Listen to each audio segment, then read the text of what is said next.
So it's one thing when you see something scary, but it's a whole other when that scary thing talks to you. And with that being said, let's jump right into tonight's story.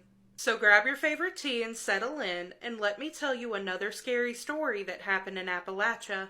Because of course, this is Tea After Midnight. This story comes from Abby. I had just finished watching your latest Tea After Midnight episode and your story of you and Eva encountering something that is insanely scary. As you said, the stories you get sent don't have to be about the Appalachian Mountains, but mine does take place in them. I'm Abby, but I'm not going to expose my friend's name in this story for their personal privacy, but I'd love if you shared this story. So I would like to start my story by sharing the setting. This story happened in 2023 and takes place in the Appalachian Mountains. One night I'm laying in bed, staying up late, binge watching a show. It's about 2 a.m. and my dog is sound asleep at the end of my bed. My lights are off and I'm on my phone watching the show when I hear someone whisper my name, Abby, with a faint small scratch following off the outside of my door onto the hallway walls. As dumb as I can be, I respond going, Mom, or Bella, my sister, but that isn't her real name. I open my door to see everyone is asleep and no one is in the hallway. I get intense chills but later brush it off. I decided to go to sleep, but I can't shake the feeling that I'm being watched. And mind you, my bed is beside the only window in my room, which is very large, and I didn't have good curtains at the time. Then my dog, who was laying so still at the edge of my full-size bed and sleeping quietly, jumps up faster than the speed of light. For a little foreshadowing of my dog's future actions, this dog is a rescue and is very gentle. And if he saw a ladybug, he would just stare, careless to eat it like others. Now when my dog is standing up, he is in a very still position, just standing, but he is growling directly at my window.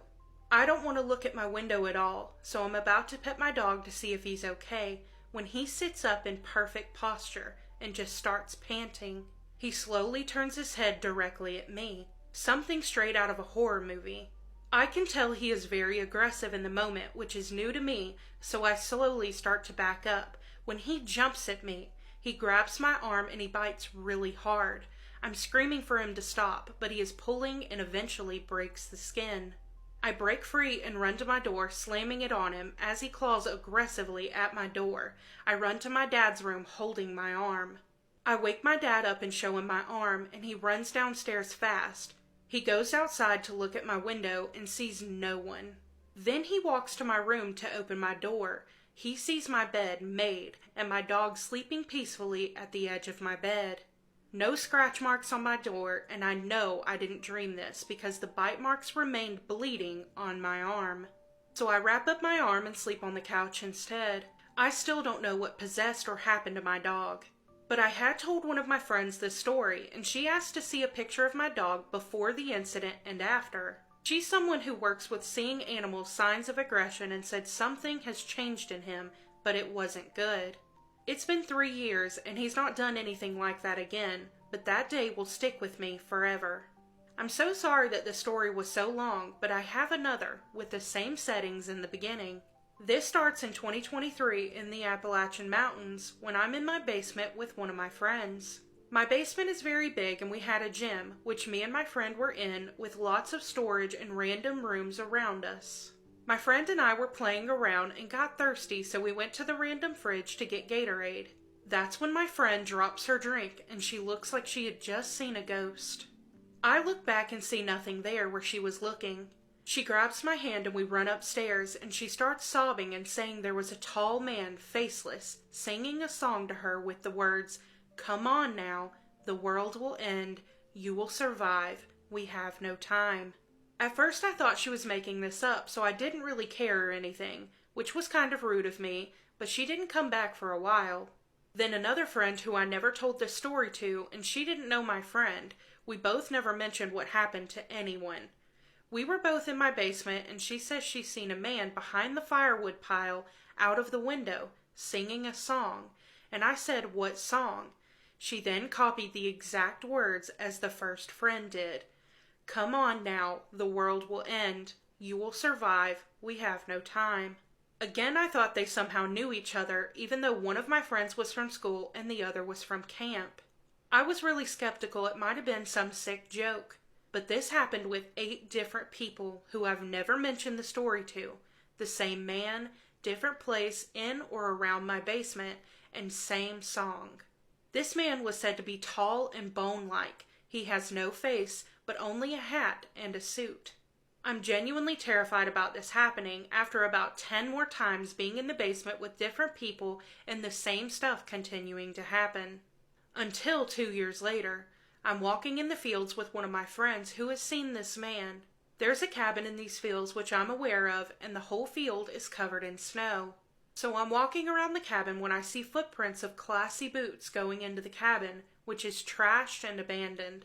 Well, my friend starts running without saying anything, and I'm like, oh shoot, so I start running after her, and she eventually stops, and I sit down and go, what?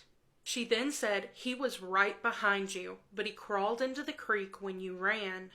And let me tell you, right then and there, I burst out crying, bawling my eyes out, because what? So then I stand up, and looking back, I see footprints and handprints leading to the creek. So we ran back to my house and made hot chocolate and didn't want to talk about it. And I had still never seen this man. About a year or 2 later, comes to now, today. I'm sitting on the porch with my dad talking about my upcoming birthday, and it's very late and dark outside. That's when my dad stands up, freaking out, saying he heard someone running in the woods right beside us, saying, "Come on now, the world will end. You will survive. We have no time," in a breathless voice. The very first time I've seen the man. I truly don't know what to do or who he is or if he's real, but I'm horrified. That's my story for you, and I'd love to hear your response to this if you're comfortable. But thank you for letting me share, and I wish I could be making these up, but I'm horrified and clueless of what to do right now. Abby, that is absolutely terrifying. But I want to jump back to the beginning where you're talking about your dog being on the bed and is a very gentle dog normally, but you're laying there and you hear something whisper your name, then you hear the scratching from your door following onto the wall in the hallway. That is so scary. But your dog being normally gentle, they're sitting up in an upright position, looking at the window, growling. But then they look at you. And they attack you. They jump at you and attack you when this dog is normally very gentle. That is so strange to me. So I don't know why that happened. Very scary. And then your dad to come down there and check outside and there's nothing there. But when you come back to the room, your bed's made up. The dog's sleeping peacefully like nothing ever happened. But your arm is still bleeding. But now let's address the man that not only you, but your other friends on different occasions, different people, saw the exact same thing and heard the same song that he sang. I don't know what these lyrics are. Come on now, the world will end. You will survive. We have no time. If anybody in the comments knows what this means, what it's talking about, please enlighten all of us because I'm at a loss. To me, I truthfully don't know what this is, what this being or entity could be. But then also you're outside in the field and it's snowy so you can kind of see the footprints and everything. Your friend starts running, so you start running. And then when you find out what she saw, you literally see the footprints and the handprints leading down to the creek. That is terrifying. I've got chills right now. So if any of you watching have had a similar experience to Abby, please let us know in the comments.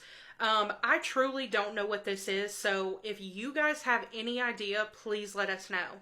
But that does conclude this episode of Tea After Midnight. If you have any personal scary stories you want to share, I would love to read them, and they do not have to be about the Appalachian Mountains. You can email me at the email on the screen or the email in the caption of this video. But as always, you guys, thank you so much for watching. I hope you have the best night. I love you, and I'll catch you in the next one. Bye. So this woman, unfortunately, used to have to sneak out the house and go sleep at the school because her home life wasn't good.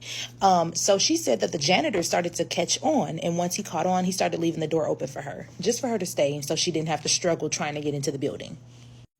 One night, she snuck out of the house. She got to the school. The janitor had already had the door open, and he had a meal in there for her waiting. Eventually, she snuck out so much and into the school that the janitor got a cot for her, and he would set up everything, food, drinks, whatever else that she might need. Now, when she gets to her cot at the school, she notices that there's a pair of shoes there. She didn't think much of it because she thought maybe the janitor has a kid and maybe he got those from the lost and found. Maybe he's going to take it to his kid. So she went to sleep, but she was awakened by a person shaking her arm, telling her to get up, telling her to wake up. And so when she finally opened her eyes adjusted, she could see right through the person that's trying to wake her up. She said the girl looked the same age as her. She couldn't believe her eyes, so she just sat there. And she said that the girl kept telling her, get up before he gets you. Right after the spirit told her that, the spirit disappeared. She said right before her eyes. She said next thing you know, she just laid back down because she didn't know what to think of that. Morning comes, she has to sneak out of the little area that she slept in. Once she gets out there, she notices a flyer of a missing girl in the news area on the wall. After school comes, she goes home and she wants to check on her younger siblings. She says she has toddler siblings. Fast forward, it's time for her to get back to the school. She lays down on her cot, but she did notice the shoes weren't there anymore. This time around, she wasn't as frightened when she was awakened by the spirit. The spirit told her again, he's going to get you, get up. But she noticed that this is the girl from the flyer. She said something told her to look down. And when she looked down, she noticed that the spirit wasn't wearing any shoes. Over time, her and the spirit have had multiple interactions. And she said the only time she ever saw her was when she was staying on that cot. She never saw her throughout the day, in bathrooms, in classrooms, nothing like that. It got to the point where she started asking the spirit questions. What's your name? Where are you from? Did you go to school here? Now, she said the spirit girl answered the questions, but it's almost like she couldn't stay for long, like she was on a time limit. She didn't trust anyone at the school to carry this kind of information to, like to let them know, like, oh, yeah, I saw a spirit. Didn't trust them, didn't trust her parents. So she pretty much kept it to herself. One day she's walking through the hall and she sees the same people that were hanging up flyers before for the missing girl that she saw. Now, this time around, they brought a full body picture and she could see shoes this time. She looks at the shoes and she notices those are the same shoes. Those look the same as the shoes that were in there sitting next to my cot. One night when she's at the school and she's sleeping on her cot, she had a dream. And she said in this dream, she saw the spirit girl. And the spirit girl was laying on the same cot she's laying on. And she saw a man. Now, the man's face was pretty much dark and you couldn't see it. So she couldn't make out who this man was. She said that he hurt the spirit girl and he kept her shoes. Baby, was that hint enough for you? I would have grabbed my stuff so quick. So quick. Because let me tell you something. Even when I was younger, I used to be like putting two and two together for all these crime shows on TV, Law and Order, all that. I used to be like, oh, he it. That's him. And even if it wasn't him, you seemed suspicious. I don't care. I don't care. One night, the spirit girl just would not let her rest. She kept shaking her, kept waking her up, pulling on the cot. And so eventually she gets up and she's like, leave me alone. Finally, she points. And when she's pointing, the janitor is standing right there in the same room as this girl. Now, she said he didn't try anything, but she was completely creeped out by the fact that he was staring at her while she was sleeping. She said she jumped up, she pushed past him and ran straight out to school, went home, and she never slept there overnight again. I do want to know, did you ever mention to someone that the shoes that were in the flyer of the missing girl were the same shoes that you saw? Did you ever tell anybody? Hello and welcome back to a series of spooky stories, The Haunted Tea Spill. This series is brought to you by all things spooky and ungodly amounts of paranormal activity. It's been a while since I've shown my spooky sweatshirt with a ghost on a bookcase, so I thought that it was time. I mean, isn't spooky season year round? It's down here if you want. Now onto the story. Big fan. Thanks. I've debated telling this story for a while, but I definitely think that it's an interesting one. I'm a huge believer of spirits, as is most of my family. We've even had paranormal investigators out to our house, which is a story for a different time. Why not now? Because that's crazy. I live in Georgia. I'm seeing it. And this story takes place when me and my best friend were around 12. We were neighbors and we lived on what was a battleground in the Civil War. Oh, that shit is for sure haunted. It all makes sense. It's all coming together. She had a basement, which is where we played most of the time. The basement. I'm already getting the heebie-jeebies. In the basement was an old antique rocking horse. It was very creepy. We typically paid it no mind and never messed with it because it was so scary. On this day, we were making a dance and we wanted to move it so it was out of our way. We put it in the bathroom. Roughly 5 to 10 minutes later, the door slammed shut with so much force that it rattled the door frame. It was only me and her in the basement. And you know there's not a fucking draft in that hoe. You know there's not a draft. You're in the fucking basement. So what is the reason? There is no other explanation than paranormal activity. It's important to note that at this time, my best friend swore up and down that she met a spirit while using a Ouija board. Why I oughta. The spirit was named Lucy. She would wake up with scratches all over her head and bruises, which didn't stop until she moved out at 15. At that point, we ran upstairs and told our moms, and to this day, we still talk about it, but no one believed. So your whole entire family is a believer of the spirits, but they didn't believe that? What? We had a lot of paranormal experiences, but this one was by far the scariest. Those damn Ouija boards, the creepy antique rocking horse, and that damn Ouija board. Ugh. Anywho, rate on a scale of 1 to 10, 1 being the least scary, creepy, spooky, 10 being the most. If you have a story of your own that you want to submit, you can do so on the link tree in my profile. Don't forget to go follow my backup account. I am doing updates regularly on my car jar, which is right here, by the way. My truck is going into the shop this week. That's where we're at, okay? I'm having to borrow my father's car. Thank God for that. I need to save up money to purchase a new car. Any engagement that I get on that account, which generates income, is going towards that. And I have been real active over there, guys. I'm very proud of myself, actually. Anyway, I will see y'all at the next episode. Stay spooky, friends. What do you think it would take to make an atheist a believer in the paranormal? Because this girl emailed me and told me that she experienced something so terrifying in a park one night that she now goes to church every week. So we're going to call this girl Maria for the story. So Maria went running one night, and the park that she went running in, it's normally very busy during the day, but at night it was apparently closed off. So no one's supposed to be there. She usually just slips past the gate and runs the trail anyway, though. Now there's a bridge along the trail that goes over a river. She said that as she approached the bridge that night, something felt immediately wrong. She reaches the edge of the bridge and she suddenly gets this horrible feeling that something is like holding her in place. And that's when she saw them. 2 people, both young. They were burning something. So at first she just figured that they were smoking or messing around with fire. Normal teenager stuff. But then she heard them. It sounded like they were saying something. But it sounded like they were saying like a chant or a prayer. She said that she's never been religious. She's never believed in anything paranormal. She grew up with Scientologist parents. So she's now an atheist. But whatever that feeling was, it made her question everything. She could not move. She felt completely paralyzed, like something was right behind her. She said that she literally felt like something was breathing down her neck, and she even tried to turn away, and she said that she just felt like she could not. All she could do was just stand there and watch. Then out of the corner of her eye, she starts to see things, and it looks like people.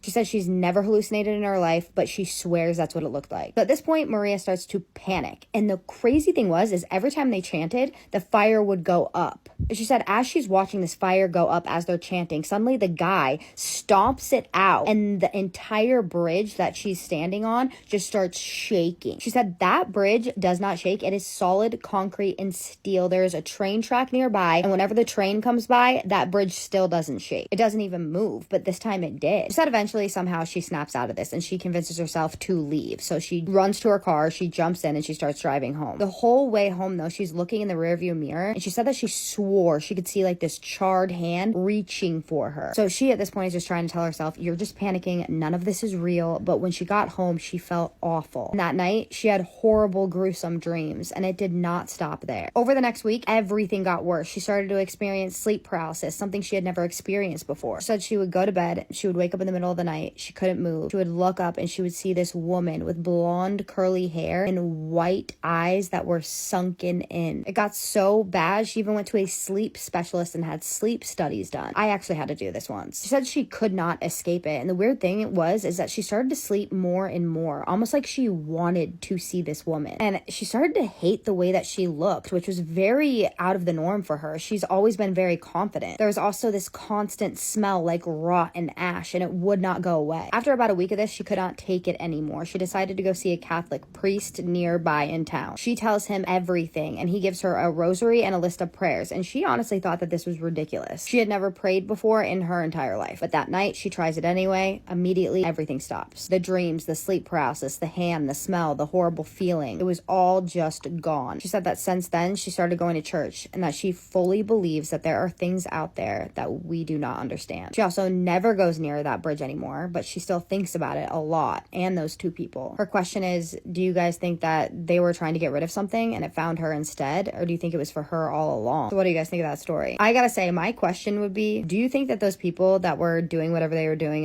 in the woods or the park were good or bad? Because I feel like it probably wasn't good. And what do you think they were? Like, who does that? Especially like young people being out there and doing stuff like that. That's crazy. And the bridge shaking afterwards, like him being able to stomp out a fire that is super high, that's crazy to me. Like, what? I have no idea what this could be or what they could be, because they don't sound human to me. I don't know. That's weird. What do you guys think? And do you think that this was meant for her or for someone else? Or what do you think they were doing? That's what I want to know. Has anyone else experienced anything like this before? And if you have, do you know anything about this or what this could be? Because I am dying to know everyone's thoughts on this story. This one really intrigued me quite a bit. And sorry I didn't post for 3 days. I just found an editor. Finally, I don't know if I told you guys that I really needed to find an editor, and I just found one. And in order for him to edit my stuff, because he lives in a different country, I had to wait a couple days for him to edit the stuff. And from here on out, I'll be able to post stories every day, like hopefully more often, because I won't be having to edit them myself. So just those 3 days were a break so that I could do more on this page. But drop all your thoughts, opinions, suggestions, questions in the comments, please. But as always, please be respectful. What would you do if every single night something that you could not see was tapping on your window and laughing and basically taunting you? This is something that actually happened to one of my followers. So my follower used to live in Poteet, Texas. I might be saying that incorrectly. I don't know anything about Texas. I'm sorry. Their house was surrounded by just woods, so they lived out in the middle of nowhere. And she and her little sister were 10 and 9 years old. They started experiencing something terrifying. The tapping is the first thing that started. It was tapping on a window, but this window was just 3 little small squares up near the roof, so they knew it was impossible for any person to actually be tapping on that window. So because they were scared, her and her sister decided to start sleeping in the same room together. So the little sister started to see something in the doorway. It was a very tall, dark figure. This happened several nights, and her sister would just be crying. But she says that she never actually saw the figure herself, but she believed her little sister because she could just see the absolute fear in her eyes. And then one night, she hears tapping inside of their closet, but she said there was nothing in the closet except for their toys. Then she starts hearing running and laughing outside, and then her dogs even heard it, and her dog started barking. And then her mom heard it, and her mom came in there and was like, I thought you were outside because I can hear someone running and laughing outside. Now, this never stopped. They eventually moved out of this house, and she said they moved to the south side of San Antonio. They were living on this specific street, had like a church behind them. But she said the weird thing about this church was that it was only open on Halloween. Her uncle had given her a camera. It's almost Halloween. They were like getting pumpkins. They decided to film and like have fun. And out of curiosity, she decided to turn the camera toward the church and zoom in, just kind of look at it. She zooms in on the window at this church. She sees this little girl in a white dress with black eyes and her head turned to the side. And actually that's really creepy because I have a doll that looks exactly like that. She tells her sister they run outside to go like look at it for real because they're inside viewing through the window with the camera, and they don't see anything. They still tell their mom, and their mom's like, just pray. They went to look at the camera to see the little girl. As soon as it starts to get to the part where they were filming the church, the camera cuts off. Now she's starting to experience this little girl ghost in so many different ways. She's in her dreams. She's seeing her at the end of her bed. She sees her in the road and she screams, and her dad slams on brakes, and everybody's like, what are we slamming on brakes for? We don't see anything. She's the only one that's seen her. If you want my opinion, I don't think it's a little girl at all. I think it's the same entity, and I think it followed them, and I think it's just appearing as different things as dark entities tend to do, and that you should really cleanse yourself, your home, because this thing is only going to get worse if you don't get rid of it. My rideshare driver was a time traveler, and if he wasn't, I have no explanation for his behavior. This spooky scary storytime submission came from Casey, and she says, in October of 2025, she was visiting San Francisco for work. She had been there for a few days, did her work thing, and while she was there, had plans to go and meet up with one of her old friends from college, and her old friend from college says, hey, I live in this area, do you want to come meet me for dinner, and then we'll go out for some drinks. So Casey goes and meets her, they have their dinner, they go out to some loud bars, and around midnight Casey called a rideshare to come and pick her up from the bar she was at, and a black sedan pulls up. It was the one that matched the description that she was given in the app, and she gets in the car, and the car seemed normal. It was clean, the driver was who appeared to be in the photo. She gets in, she gives her name. The driver barely looks at her in the rear view, doesn't even really acknowledge her. And she said she was only staying about 12 minutes from where this bar was located. But they start driving, and within the first 30 seconds, she knew that something was off because he missed the first turn. And she didn't want to say anything. She's like, drivers get mixed up all the time. But then he missed a second turn. And so she kind of pipes up and she goes, hey, I'm actually staying in the other direction. He looks back at her in the rearview mirror and he says, can I ask you a question? And she's like, yeah, sure. What's up? And he's like, what year is it? Thought he was joking, maybe using some light humor to get a better tip or something, so she just laughs. But he doesn't say anything. He's still just staring at her in the rearview mirror, and she realizes that he actually wants her to answer. She's like, it's 2025.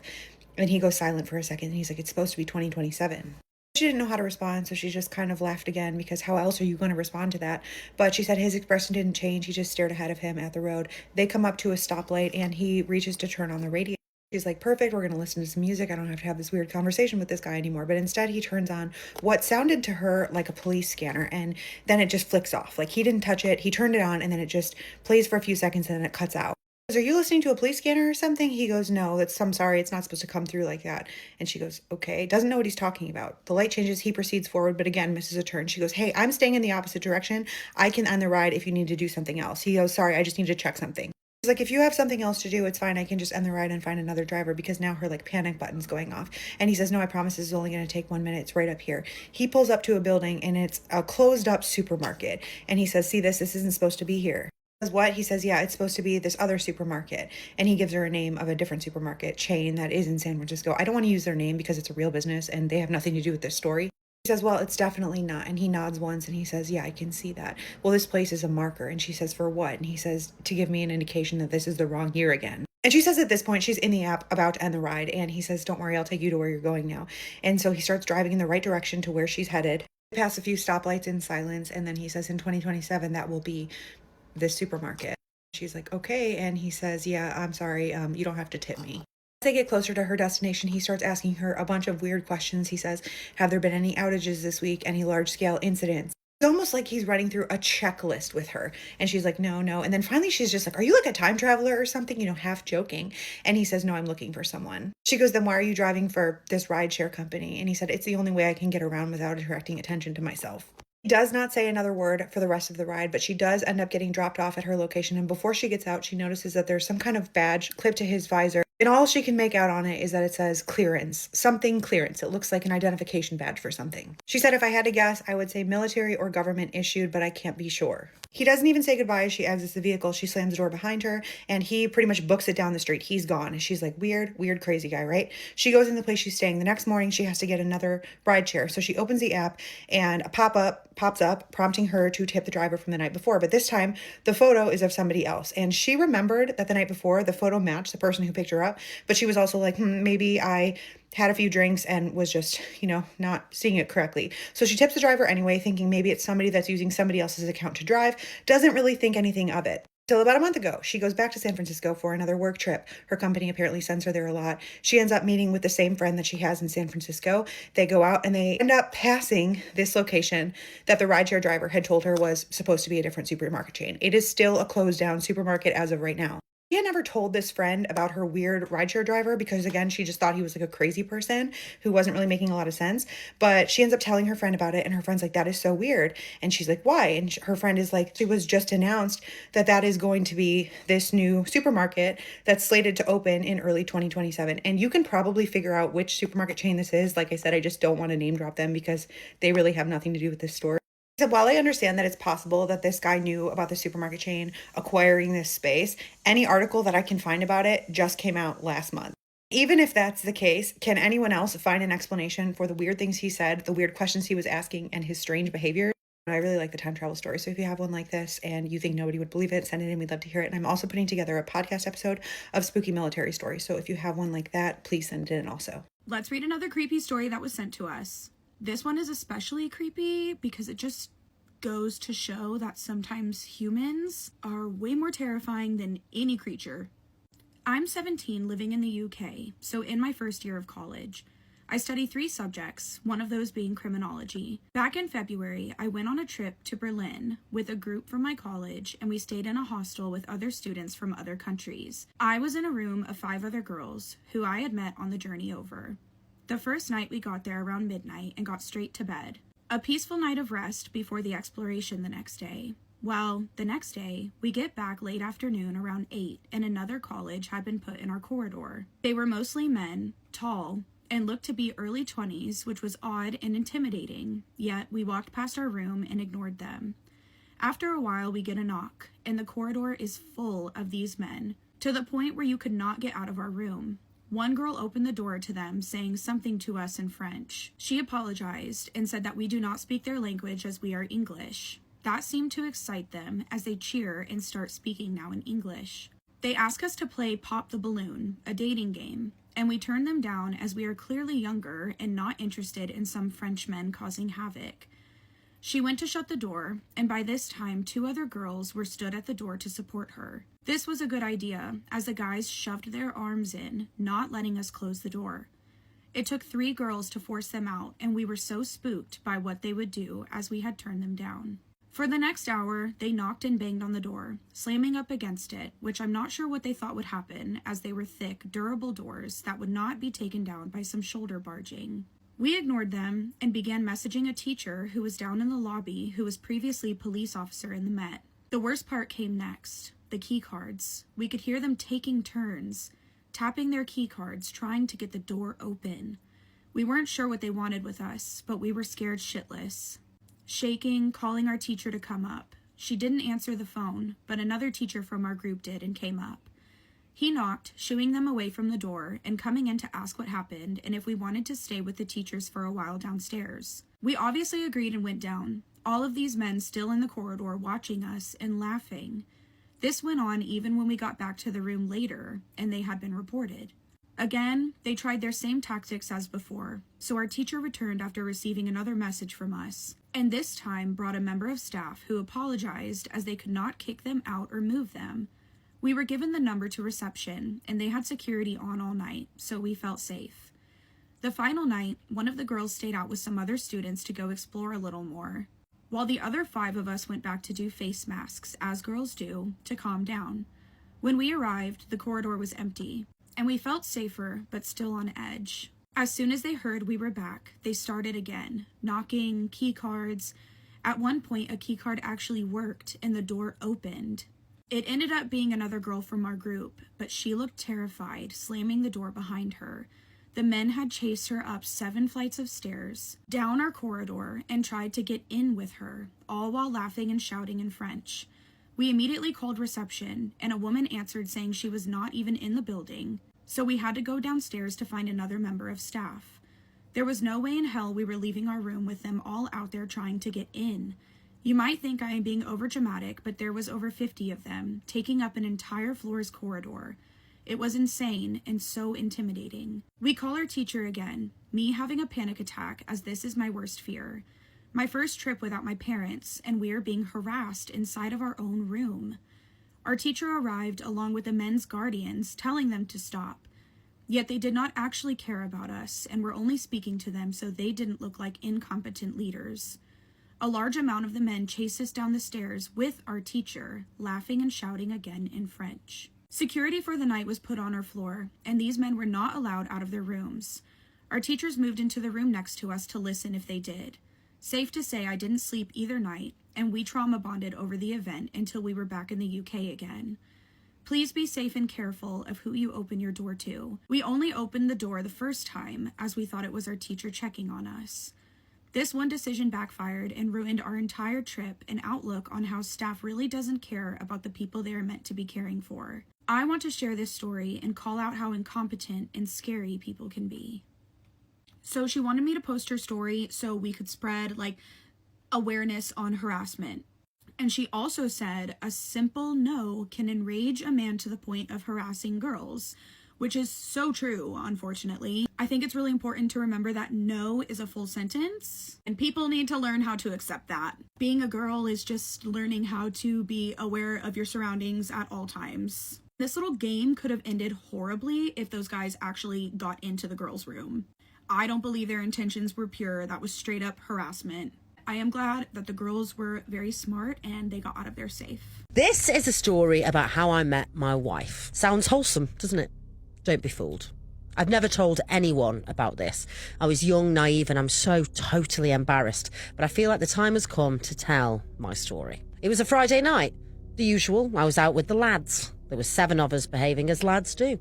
Every single one of us in skinny jeans and boat shoes. We thought we looked amazing. All the others were chatting up women and getting off with them in each and every bar we went to. Luckily, they were too busy to notice that I wasn't. I was shyer than I would let on. I hadn't even kissed a girl back then. But I'd sooner die than admit it to the lads. It wasn't long before I wandered off to the loo to pretend to do a line. One of the other lads had pressed it into my hand as I walked to the toilet. It wasn't really my thing, but like I said, I was young and worried they'd all think I was uncool if I'd said no to the drugs. So I was taking my time staring at the wall when I saw it. The advert, looking for a good time. Call me. There was a number beneath it. I'd seen lots of these drunken scribbles on the wall in marker pen, someone likely stitching their mate up. But I had a bit of time to kill if I was pretending to do the drugs, so for a bit of fun, I typed the number into my phone. It rang once, twice, then a woman answered. Hello, I've been waiting. I responded quickly. I bet you say that to everyone. No, she replied. Just you. Bang! The door to the toilet slammed open, drunken blokes walking in laughing. I quickly put the phone down, zipped up and left the toilet. Many hours and stellars later, I stumbled into my front door and made my way straight to bed. As the room was spinning, I thought about the night I'd just had. Watching my friends meet and chat to women, no problem. Would it ever happen for me? Then I remembered the number I'd called. I pulled my phone from my pocket and looked at the call list. There it was. My heart started pounding as I pressed the green call icon on my phone. Hello again, Daniel. I leaned back into my pillow. Her voice was magnetic. I could listen to it all night. Hi. So, what did you call for? Well, I don't know really. I don't know what it is you do, what you're even offering. A pause, then gently. I listen. I give people what they're missing. That sounds expensive. She laughed. Depends what you're asking for. What if I just wanted some company? I asked. I can do that. Tell me where you are, Daniel. In bed, I replied. I know. I'm just testing you, making sure you're being honest with me. I frowned slightly.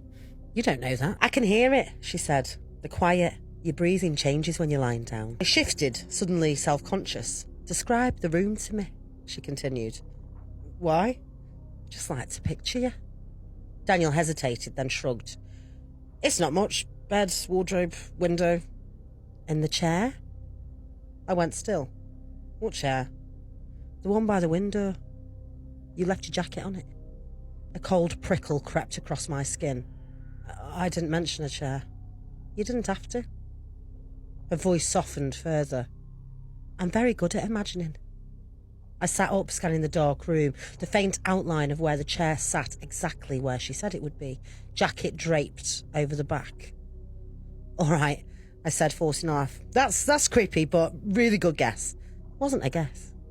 Right, so what, you got cameras in my house or something? A pause. Anyway, I said quite quickly, trying to steer it back. You said that you give people what they're missing. I do. And what do you think I'm missing? This time, she didn't answer straight away. I could hear something faint on the line. Breathing, maybe? Then, confidence. The touch of a good woman. Someone who chooses you first. Well, that's what most people want, isn't it? I muttered. But you feel it more than most. I didn't reply. Do you want me to prove it? She asked. Prove what? That I can give you what you're missing. I hesitated. Every part of me was telling me to hang up, but there was something else, the same stupid, needy part that had me dialing the number in the first place. And I'm scared to be admitting this now, but I was pretty turned on. There was something about her voice. Now just listen to me. Imagine someone sitting beside you. I felt ridiculous, but I played along. Closer than you expect, she continued. Close enough that the mattress dips. I forgot about my arousal because the mattress moved. Only slightly, but enough. My eyes snapped open. Nothing there. Of course nothing was there. But the dip didn't go away straight away. It eased back up slowly like someone had just stood up. Did you feel that? She asked. I couldn't speak. Daniel? Yeah? My voice barely came out. She sounded pleased, not in a normal way. More like just satisfied. I keep telling you, she said, I give people what they're missing. I sat frozen, staring at the empty space behind me. How you called me, she interrupted. You invited me. I didn't invite anything, I snapped. You dialed the number. You spoke to me. You asked for company. Silence filled the room. Right, I said, forcing myself to move. This has gone far enough. Where are you going? To turn the light on. You won't like that. I flicked the switch. The room flooded with light. Empty. I let out a shaky breath. Yeah, I thought so.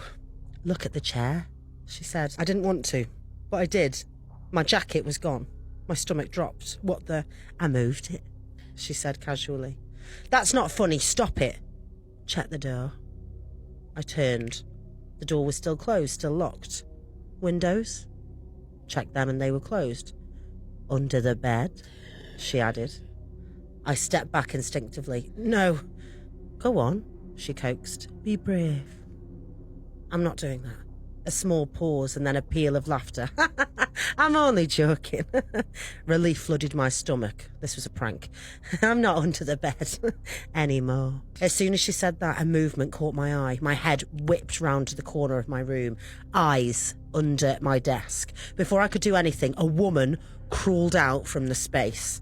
And she did it fast. She was laughing and panting at the same time. I thought I was going to have a heart attack.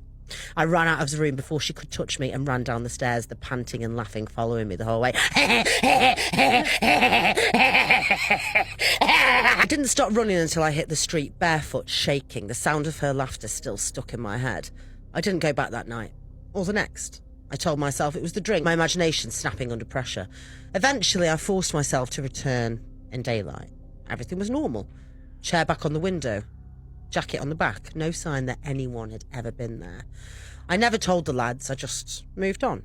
Years passed. I got older, more confident. Even met someone. Proper relationship. The kind I used to think I'd never have. One night, months into it, we were lying in bed. Quiet. Comfortable. She turned to me and smiled. Do you remember, she said gently, the first time we spoke? I frowned. What do you mean? We met in the bathroom. On the wall. My stomach dropped. You called me, she whispered. You asked for company. I tried to laugh it off, but it came out wrong. That's not funny. I wasn't joking then either. The room felt suddenly smaller. That wasn't you, I said. That whatever that was in my house. She leaned in closer, her lips almost against my ear. I give people what they're missing. My heart started pounding. Confidence, she said. Her hand slid into mine. The touch of a good woman. Cold, and someone who chooses you first. I tried to pull away, but she didn't let go. I chose you that night, she whispered, as her hands slid down to my... Crotch! The end! Snacks in hand, the vibe is set, and once I start, don't eat too much, because you gotta stay fine, but come on, bestie, it's... Hi, bestie. I missed you so much. You got your snack? You got your rolling equipment? All right, don't get too close. I don't want to get you sick. I'm so sorry that I haven't been posting a story time. This is officially move-in week, so there's a lot going on. It's also birthday week. Baby's birthday's on Wednesday, 2 days away, and my birthday's on Sunday. So a lot going on. And of course, I would get sick within that week, right? Anyways, I'm here to deliver the story time. Also, for my YouTube lovelies, I just posted a YouTube video. I know I haven't been posting. I'm so sorry. I'm trying to gather myself to tell the story. So for the sake of this story, let's call this guy Mason. So this was a story of what happened. This happened to Mason back in high school.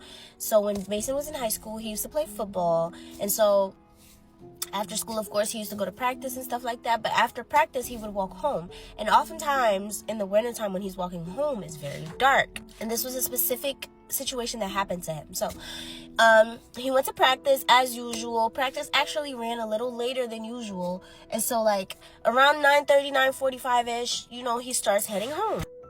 10 to 15-minute walk home. He's used to it. It's not bad, right? Anyway, he leaves practice and he's walking home, and he has one route that he always takes every time he goes home. And within that route, there's this specific corner store that he always goes to, right? Because after practice, he be hungry. So he'll stop by the corner store, either get himself a sandwich or like some snacks. Anyway, so he starts walking home, right? And he's walking and he notices there's this girl by the bus stop. And when she's at the bus stop, it's as if she's looking for somebody. She's like this, right? But he's not paying attention. That's not his business. And so she's looking and looking and looking. Finally, when she locks eyes on him, she goes, "Oh my gosh, hey." So he's like, "Hey." She like walked towards him and she asked him, "Can you please walk me home?" He found that very strange because, quite frankly, you're a stranger and I am a stranger to you. How do you know I'm not going to unalive you? How do I know you're not going to unalive me? He's like, no, I'm okay, thank you. And so she starts explaining, she's like, "Please, I'm so sorry. Like, my father was supposed to come pick me up, but he's running really late and I really have to get home. Don't live far. I only live like 7 minutes away. I'm just scared, like I'm a girl and it's nighttime and it's dark. I'm scared to walk home by myself." And he's like, "Well, you barely know me. Why aren't you scared of me?" She asked him, "Are you a unaliver?" He's like, "Well, no." She's like, "Well, great. Can you walk me home? Please, please." And she genuinely seemed like she needed help and she was like scared and terrified. And so he's like, "Where do you live, bro?" She's like, "I live that way. It's only like 7 minutes away.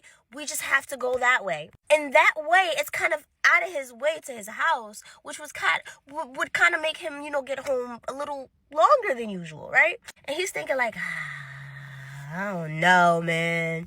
But then it crossed his mind, like his mom raised him very well. This is a young lady and she needs to get home safe. God forbid something was to happen to her, he would feel really bad. So he double checks his pocket for his pocket knife, just in case. She's quite small, so he knows that she can't really do anything to him. So he's like, "All right, come on, I'll walk you home."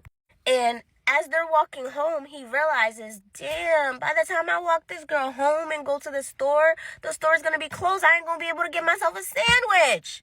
He's like, I hope mom got food at home, So he gets her to her house. They get in front of the house. She's like, "Thank you so much. You're like the absolute best. Thank you." He's like, "Yes, you're welcome. I don't usually do that, but yeah." And so she starts walking towards the house and he kind of he walks away. And then when he turned back, he looked and she was gone. He was like, damn, she got in there fast. She was not playing around. Anyway, he's thinking about that sandwich. So he's trying to make it to the store on time, right? Even though he knows he's really cutting it close, he's like, let me just try. So he walks towards the way that he would go to the store. And as he's a block away from the store, there are cop cars everywhere. And I mean, he can't even get through that block. He had to go around the block to get to his house. Come to find out, within the time that he was supposed to be at the store, someone came in that store and shot everyone in there. I mean, like everyone, no survivors. And so he froze, right? He's like, what the hell? Like, I was supposed to be in that store. I was fiending for that sandwich. I always go to that store to get my sandwich. That whole thing hit him so hard that he felt the need to go back to the girl's house to let her know how she literally unintentionally saved his life. And he ended up going back just to find out that no girl that he describes like that lives there. And he thought about it, he didn't even ask her for her name or anything like that. But he never actually saw her walk in. Because remember, when he looked back, she kind of just disappeared. And he even thought, maybe I got the house wrong. Even the houses next doors, they're no, nobody like that lives here. Till this day, he does not have an explanation for it. And so he wanted to share that story. And I think that was just an angel. I think that was an angel protecting you. So yeah, y'all, that's the story. Don't forget to grab your ebook. If you missed the sale, I don't know what else to tell you, man. And for those that did not miss it and you were there, you guys are so supportive and I love you. Your girl's birthday's coming up. What y'all gonna give me for my birthday?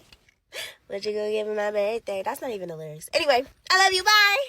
Oh, and don't forget to tell me what you was eating in the comments. I know I've been forgetting to ask, and I don't know what made y'all think it's okay to not tell me.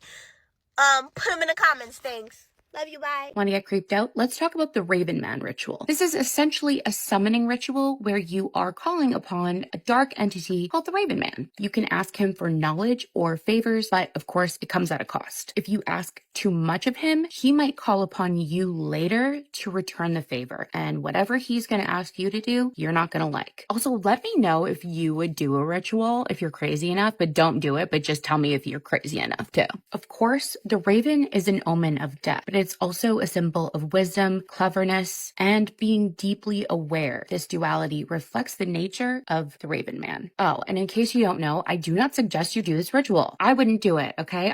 I like creepy stories, okay? We understand each other? Because whether you believe in the Raven Man or not, whether you believe in the Midnight Man, whether you believe in the man in the fields, okay? I don't care what you believe in. I don't care. I don't care what I believe in. When you invite something into your home, into your space, I don't know what's going to show up. I don't know if it's going to be the Midnight Man or the man in the fields or the Raven Man. It could be something worse. It could be something better. I don't know. That's a gamble that I'm not going to take. I'm not much of a gambling girl. Anyways, moving on. Now, there are two different ways that you can do this ritual. The first way is alone. And the second way is with two other people. But the second way is harder and more dangerous. So first, I'm going to give you a little explanation on the solo mission. You got to do it at night. It should specifically be on a night where it is cloudy or moonless. There cannot be any artificial light. No glow from street lights, electronics, headlights. You got the picture. No glow. And you need to do this in a quiet place where you will not be disturbed. You will need 5 candles, a lighter, or matches if you want to have that cool ritual vibe. Salt, always great for when you're doing anything spiritually risky. A sharp object in which to draw plasma from yourself, a candle snuffer, which is optional, or a wet cloth, something you can put a candle out with other than blowing it out. And you will also need a talisman or an object of protection, something you believe in. That's the most important thing. Step 1, block out all outside light. Draw the curtains and turn off all electrical devices. Number 2, create a circle of salt, but do not get in the circle of salt. This circle of salt is not for you. Sit outside of the circle of salt,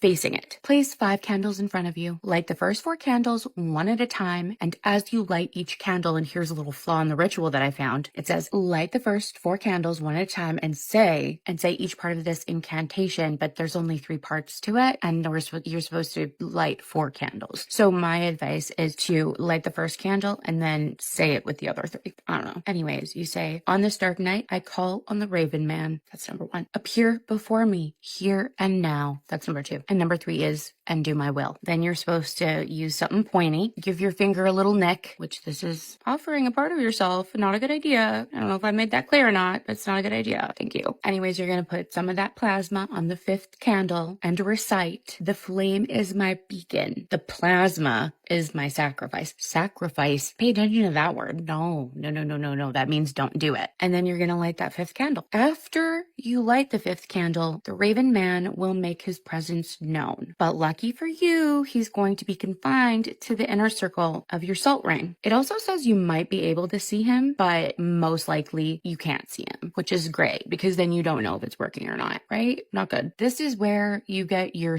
part of the deal. You can ask him any question. He's going to give you the information. If you need someone to do something for you, he's going to do it for you if you ask him to. But it does specifically say not to disrespect him, which is fair. Don't disrespect anyone. Once he's done everything you've asked him to do, although it does say don't ask him to do too much, okay? Don't be an ungrateful little spoiled brat. Just ask for a few things. Don't be selfish. But anyways, after that, you thank him. You thank him for coming. You thank him for answering. And you thank him for granting your requests. In bold, do not bypass this step. Do not pass go. I don't think you want him to be pissed at you. Now you're going to clean up the salt, but you are not going to dispose of it. Instead, you are going to place it outside of any doors leading to your home. It says to keep the object of protection on you for the next several days and not to go anywhere without it, because if you do, that's when he might come to call on you and ask you for a favor in return. And that is when it's bad news bears. If you are asking the Raven Man questions, his answers might be pretty vague, but they will always be true and they will always be correct. I foresee him being like a classic magic 8-ball that you shake and ask the question to, and it replies, reply hazy, try again, or ask again later, or better not not tell you now. Can't predict that now. Is giving me those vibes. Follow if you want to hear about the 3-person version. Let me know if you're even interested in hearing about the 3-person version. Later, skaters. Somebody submitted a spooky story about their aunt saying that she was taken by the water, but 5 years later she returned, deaf and mute. So Auntie grew up in a voodoo family and she's always been into that stuff. So to everybody's surprise, in her late teens, she got into this abusive relationship with this guy. This guy seemed to have such a hold on her that she would never leave him no matter what he did. And keep in mind, this is an abusive relationship, so plenty of times Auntie actually ran away from him. However, she would always find her way back to him. Eventually, she winded up pregnant with her first child, and unfortunately, the abuse during the pregnancy didn't stop. However, despite all the abuse, miraculously, she still gave birth to a healthy child. Long story short, she gets pregnant by him again and has a second kid for the abusive boyfriend. Now that the kids are born, growing up in that house, because of everything I can't say on these platforms, I'ma just say it was a nightmare for the kids. So one day while Auntie is walking past the river, she notices that there's a lot of movement in the water. She basically kind of gets in a trance and just jumps in the water. People that were around actually saw her. They jumped in after her to try to help her. However, by the time they jumped in, she was gone completely. Obviously, Auntie went missing. And if you're wondering what happened to the kids, what Auntie saw while she was under, and what happened, why did she come back 5 years later? Most importantly, if you want to know why she came back deaf and mute, then you want to check out my latest video. This is what it looks like. It's called Scariest Mermaid Kidnapping, Real Spooky Story. It is the latest video I have posted on my YT channel. It goes into all the details and it will answer all your questions. So if you want to know how that story ended and what really happened, you better run to YouTube. Favorite Haitian homegirl. So my dad never had a good relationship with his mom, right? She was upset that he married my mom and she never really wanted to be around them. Story time on how my dad feels that even after death, my grandma is still sending signals that she does not want anything to do with my parents. For the longest time after my grandma passed away, we did not have a picture of her in the house. And the one time I remember that my mom put it up when she lived here in California, I was changing my daughter and she had the picture up in the room and my daughter starts yelling, "Cucuy, cucuy." And I was like, what the hell are you talking about? And she's pointing at the picture of my grandma. So I remember calling my mom into the room and just telling her like what's going on, right? So my dad ended up taking the picture down because he said he felt uncomfortable. Like every time he walked by it, he would get an eerie feeling, like a sense that she just did not want her picture up in the house. Fast forward, they're living in Mexico, and my dad decides like, hey, I'm gonna put the picture up, right? He's gonna put it up in the living room because at the end of the day, it's his mama, right? Regardless of anything she's done, like he still loves her. So he puts the picture up, and then he starts hearing noises, right? And he's thinking maybe it's the animals outside because they do live on a ranch. Then he starts seeing this black shadow in the house, and he's like, all right, no, this is something else.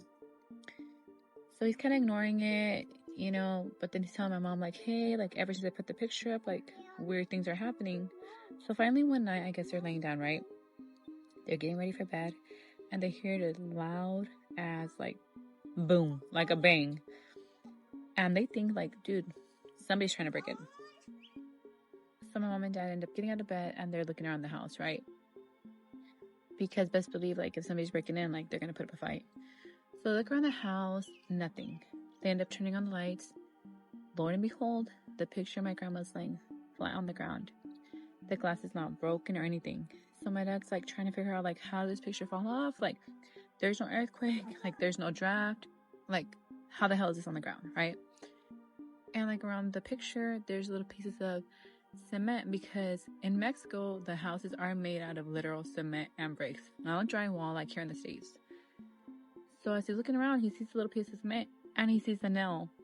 And he's like, what the hell? Like, how did this picture fall off? Like, something with like great force had to like yank this picture off of the wall. Like, there's no way this was coming out. Like, he said it was a long ass nail. Like, he made sure that was in there. So he ended up taking the picture down, right? Because he was just like, if she doesn't want to be in my house, like, I'm not gonna keep putting her picture up. And then all these like weird things start happening.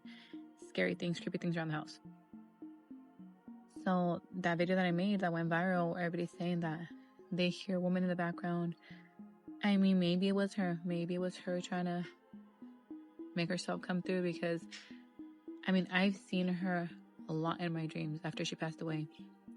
And the same way that I've dreamed of her, my dad has dreamed of her. So, I mean, it's just crazy to think that even after death, like, people could still come back and do scary shit like that. There's a good reason why people close their curtains at night in the Appalachian Mountains. There are things in those woods that are terrifying. And one of those things happened to be the Appalachian Wendigo. Now, there was this man named Jim. Jim decided one day that he was going to sell everything he had and buy some acreage of land in the Appalachian Mountains and start this homestead. So Jim finds this good piece of land and he moves there, builds a cabin and several structures. And for a year, his life was amazing. He said one day, though, he gets a knock on his cabin door. And he said he opens the door. On the other side of the door was this older gentleman. And he said the gentleman started speaking. He said, "Hey, my name is Fox. I live not too far from here. And I wanted to check on you because I know you're all alone out here. And things can happen to people who are alone in the woods." And Jim was kind of like, why is this guy saying all this and stuff? So he said the guy continued to talk to him. But all he could think about was the fact that this guy, Fox, looked exactly like his father, who had passed away when he was a young boy. And he said it was just very, very eerie. It was like talking to his father. So he said, finally, the guy said, "You be safe out here. I'll see you later." And he said the way he said it was kind of creepy. So he said this guy, Fox, he just walked away and took off into the woods, and he never seen him again. A couple months after this, he said, one night he was asleep in his bedroom, and he awakes to this sound of scratching. And he said the scratching sounds were coming from his window. And he said when he looked over in the direction towards his window, he sees the shadow appear, and it's almost in the shape of a person. And he said the shadow just moved across the wall, all the way around him to the other side of his bed. And he said the next thing he knows, something was holding him down. He could not move, and he was panicking and freaking out. And then he said, all of a sudden, it was gone.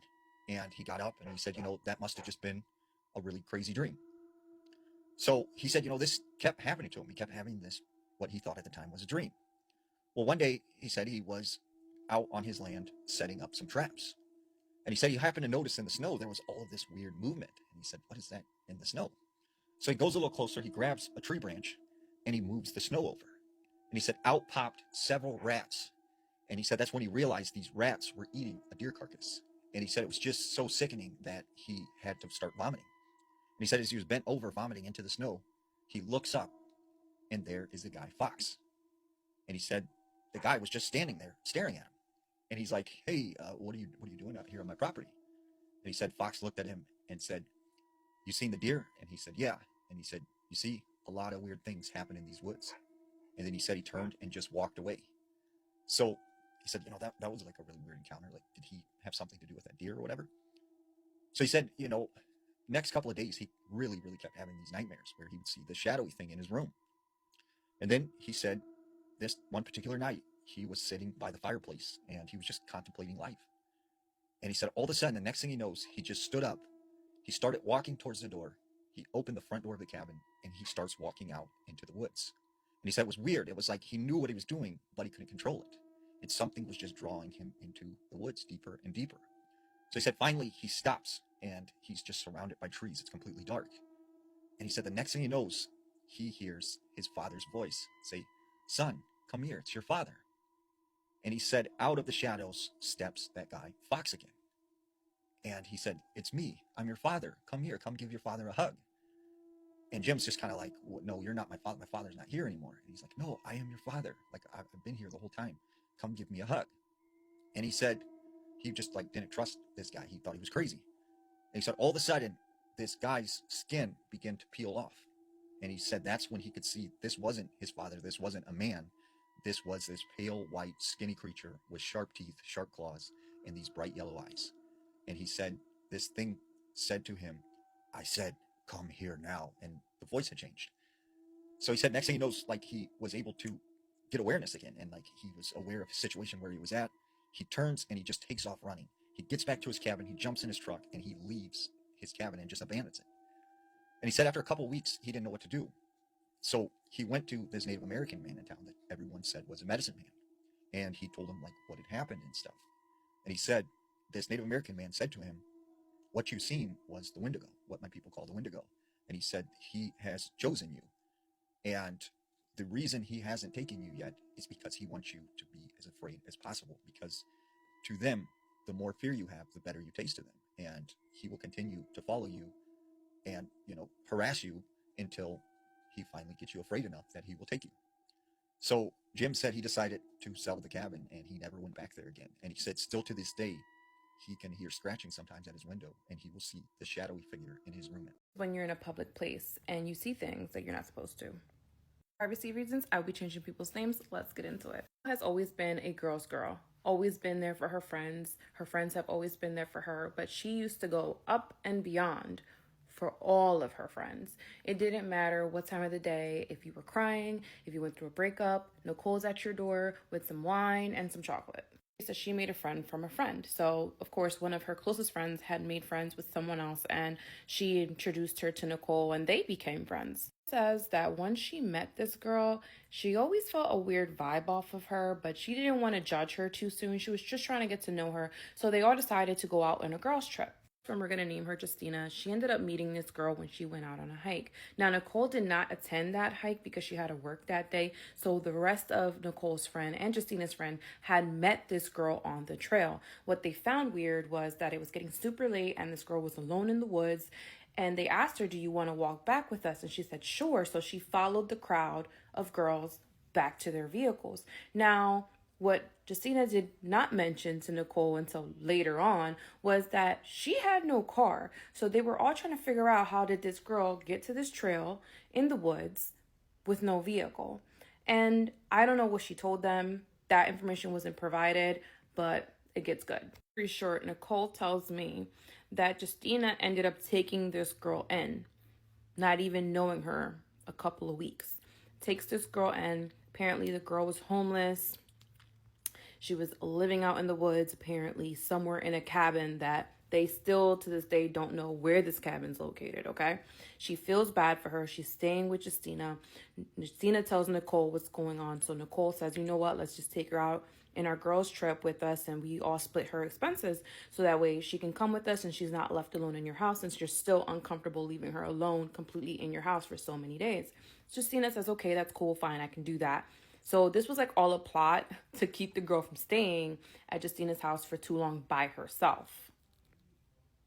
That the one thing that she should have never ignored, or Justina ignored, was the fact that this girl said that she didn't have an ID and she didn't have a social and she didn't know what that was. What do you mean you don't know what that was? Red flag. But they decided to ignore it. Maybe, just maybe, in this world that traumatizes people, according to Justina and Nicole, maybe she was traumatized. Maybe she was hiding from her past. Maybe she was kidnapped, and she'll tell us later on. Maybe in this road trip, she will reveal all her secrets.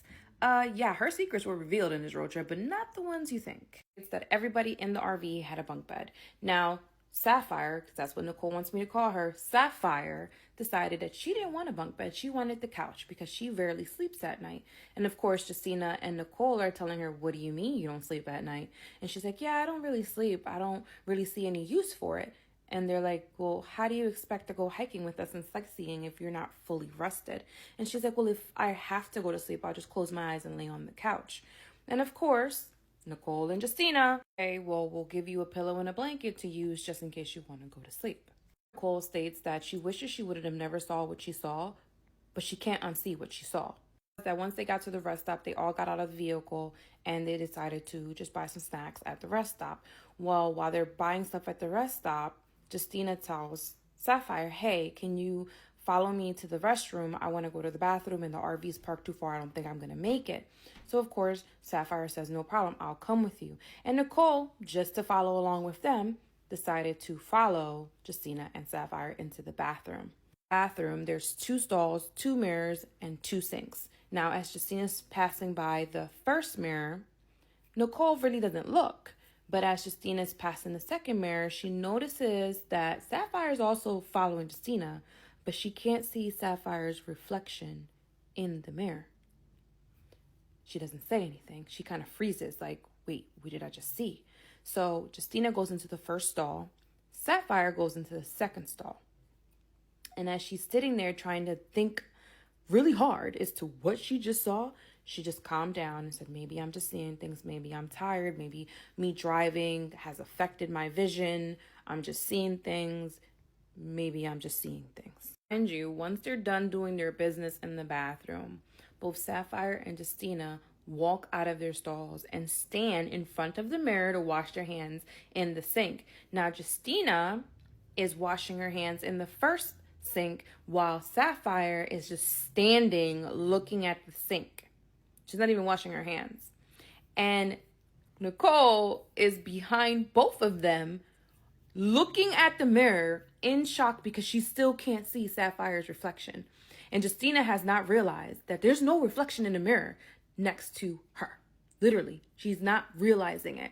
And her playing around, Justina playing around, she decided to throw water playing around on Sapphire. What was that for? Like a horror movie, Sapphire screams, bloody murder, screams. And Justina and Nicole just look at her in disbelief as to why she's screaming. And her eyes turn into a deep, vibrant blue as if they were sapphires. And where the water hit Sapphire, her skin wrinkled as if lifting off the bone. And that's when Nicole and Justina realize this girl isn't human, and they book it for the door. And as they're running out the door, they can hear the screams, and screams turn into wails from Sapphire. Nicole starts telling all the girls, we need to go. We need to go right now. Right now, we need to go. We need to go right now. Action alone, the girls that they were with decided to drop everything that they had and ran to the RV. And as they're running to the RV, they can see from afar off Sapphire walking towards the RV calmly, like she was coming towards the RV like this person on the screen, that nothing was going to stop her from getting to them. Now that's scary. Driving off, all the girls kept saying, we forgot Sapphire, we forgot Sapphire. And Justina and Nicole turned around and said, that was not a person. She was not a person. We will never interact with her again. I think that was, do you think Sapphire was a SW or an alien or something else? It's time for mini creepy story time. For fun, this is a little series where I tell 3 little bite-sized stories that are too cool to skip, but not really long enough to be a full-bodied story. Mini creepy story time number 1. So this woman tells the story about how her husband left the house to go run some errands. She decided she's going to clean the house while he's gone. So she's in the middle of washing dishes at the sink, and she sees out of the corner of her eye, he's walking down the hallway. So now her attention is fully on him, and she's looking right at him, and she asks, did you forget something? But he completely ignores her, and he keeps walking down the hallway. So then he turns into their son's room. So now she's following him because she wants to know what's happening. And when she walks into the bedroom, nobody was there. Side note, there was no way for him to exit from that bedroom unless he was going to climb out the window and jump down to the ground. 10 years later, and she is still baffled. Mini creepy story time number 2. A man tells this story, and he says that when he was 20 years old, he was living at home with his parents. So in the middle of the night, he wakes up randomly, and he notices his dad, or what looks like his dad, is sitting in a chair at the foot of his bed in the dark. He said he was facing him and staring right at him. So he just goes, what are you doing? And his dad didn't reply. So he gets up out of bed and his eyes stay on dad. And as he walks by, his dad keeps staring up in the direction of the bed. So he gets to the light switch, and he is now 6 feet away from whatever this was. And he flicks on the light, never taking his eyes off of it. And he or it or whatever just fades away. He goes, yep, I haven't been able to sleep in the darkness for the last 20 years. And if there is a chair in the room, it needs to be facing away from the bed. Ugh.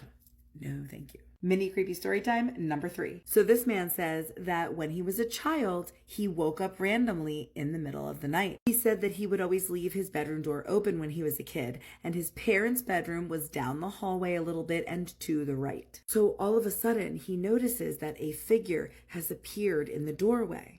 And he's looking closer in the dark now, and he sees it's his mother, or what looks like his mother. And he's just staring at her, and he's super confused as to why she is just standing in the doorway staring at him. And then out of nowhere, she just screams as loud as he has ever heard her scream.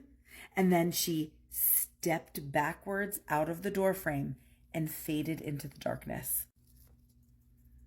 He said he just laid there in the darkness in his bed, freaked out for so long. Eventually, he was able to fall back asleep, but he has asked his mother about this multiple times since then, and she has no idea what he's talking about. He said a few other creepy things has happened in that house, but this is the one that takes the cake. What are our thoughts, guys? Are we talking mimics or doppelgangers? I know there is some disagreement about the differences between those two. So let me know your thoughts in the comments and clear it up for me. What is the difference between a mimic and a doppelganger? Or heck, maybe it's something completely different altogether. And if you have your own creepy story, I would love to hear it. And if you're new here, you gotta follow for more creepy story time. Ghost photos sometimes are scary and sometimes they're just really heavy and sad, and this is one of those times. Lip gloss on so I can run this mouth. Now focus. Scary story time. Fright Night Files.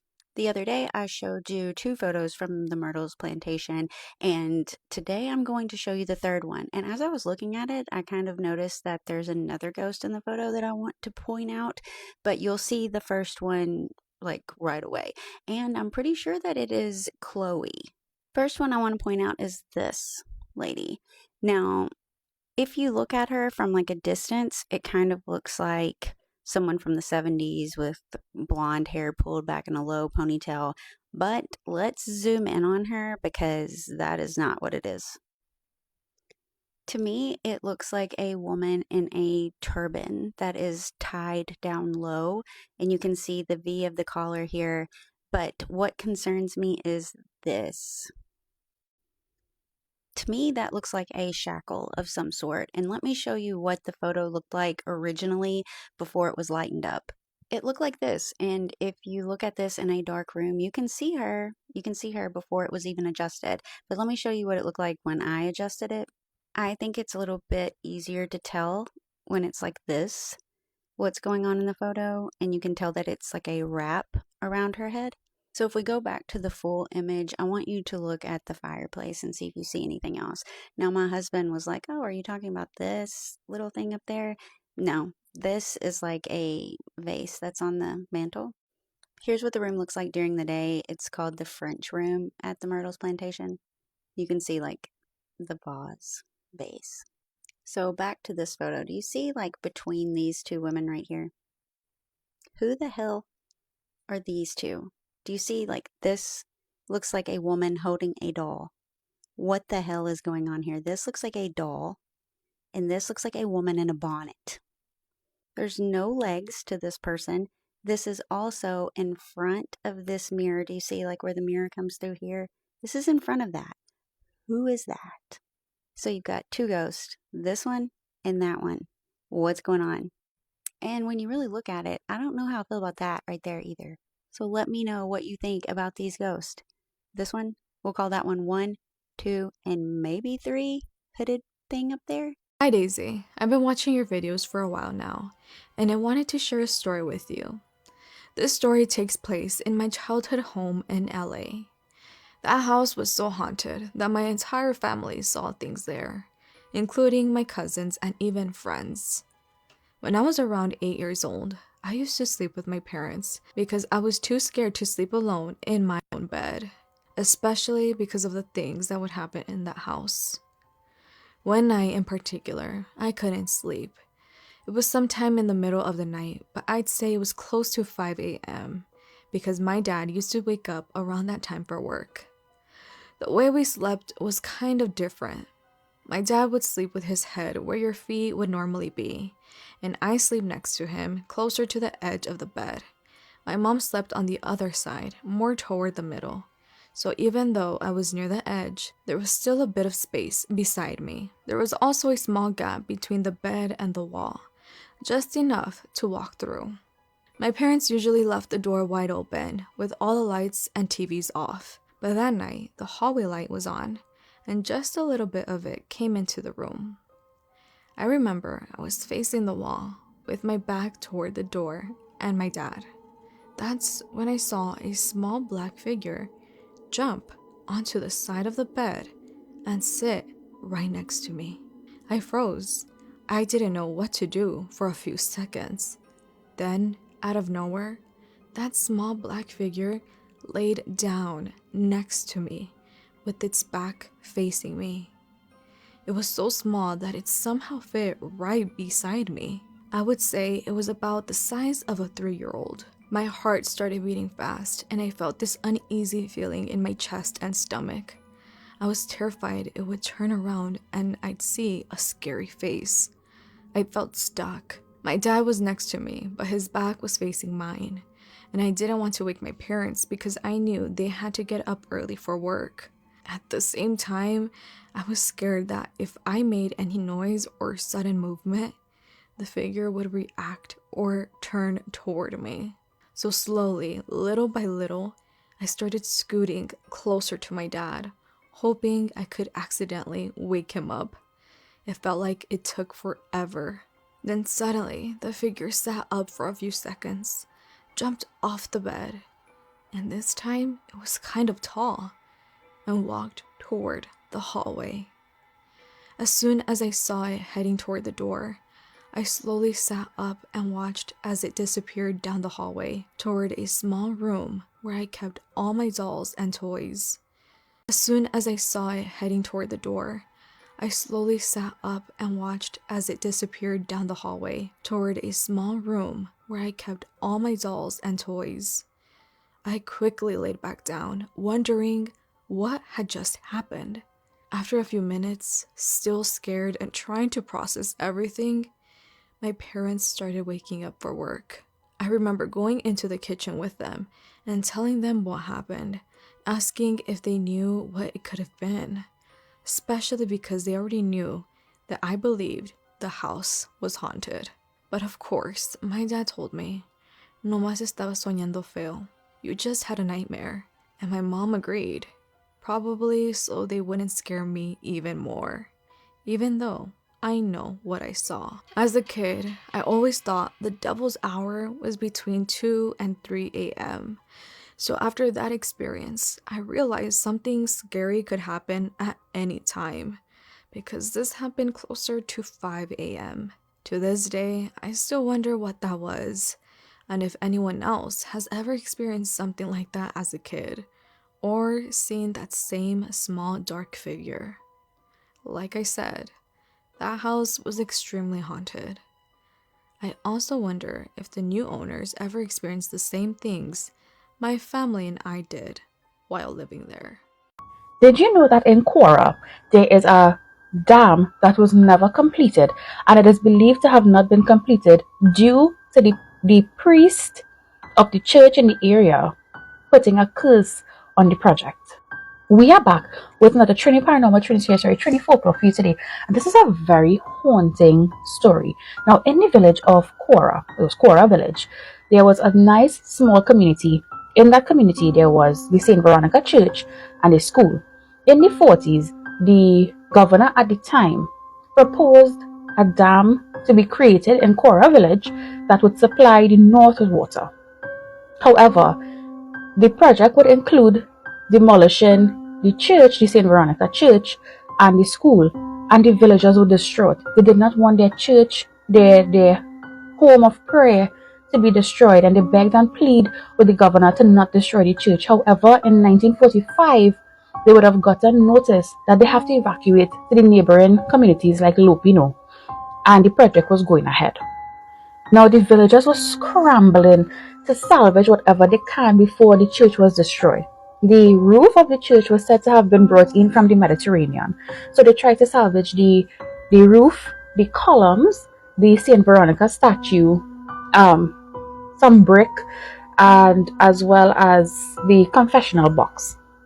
All of this, by the way, was toted on donkey back from Quora to Lopino.